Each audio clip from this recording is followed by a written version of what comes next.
Je m'appelle Dagogbayi. Certaines personnes prétendent que les êtres humains ne sont pas les seuls à marcher sur la terre des vivants. Moi, je n'ai jamais vraiment cru à ce genre de choses, malgré les témoignages nombreux de mon ami Nkruz qui prétendait voir les esprits des trépassés. Et puis un jour, j'ai été confrontée à quelque chose d'incompréhensible. Tu veux savoir ce qu'il s'est passé? Ok, je vais t'expliquer. Mais d'abord, abonne-toi. Aya Fian, Aya Yoka, ami Malalet Dagogbayi. Je m'appelle Dagogbayi, je suis ivoirien. J'habite à Divo, juste derrière le grand marché. Certaines personnes prétendent que les êtres humains ne sont pas les seuls à marcher sur la terre des vivants. Nkruz est de ceux-là. Il a toujours eu horreur de passer devant un cimetière car selon lui, l'âme de certains défunts errait souvent dans ces lieux, ne sachant où aller. Il prétendait voir certains esprits flotter au-dessus des tombes, attendant que le fil d'argent qui les relie encore à leur corps enterré puisse se briser pour leur permettre de s'envoler dans l'au-delà. Parfois, lorsque nous marchions, Nkruz me poussait violemment de côté afin, disait-il, de laisser passer cet esprit furieux qui se dirigeait vers nous. Je l'écoutais poliment, me demandant parfois si mon ami n'était pas un fou qui s'ignore. Et puis une nuit comme une autre, tout a basculé. Ce soir-là, on rentrait d'un petit show à Konankro, Nkruz et moi. Il était minuit passé et toutes les ruelles du secteur étaient vides, mais éclairées par une pleine lune si brillante qu'on aurait presque cru être en plein jour. C'est là qu'on les a vus. Un couple avec 2 enfants marchant lentement vers nous.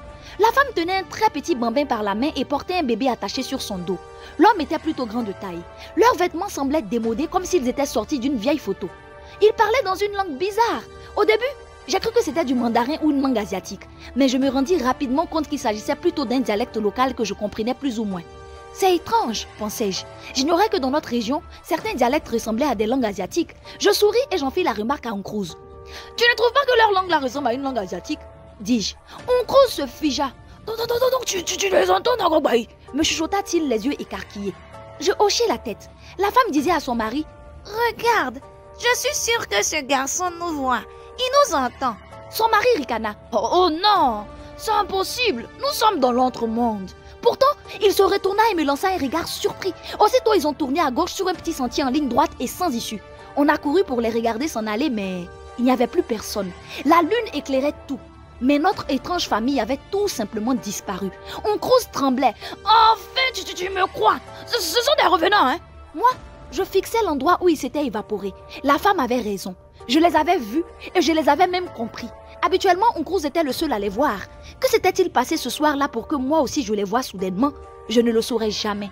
Mais franchement, ce que tu n'as jamais vu, faut pas dire que ça n'existe pas. Toute ressemblance avec des faits, des personnages existants ou ayant existé n'est pas du tout le fruit d'une pure coïncidence. Ah, madame.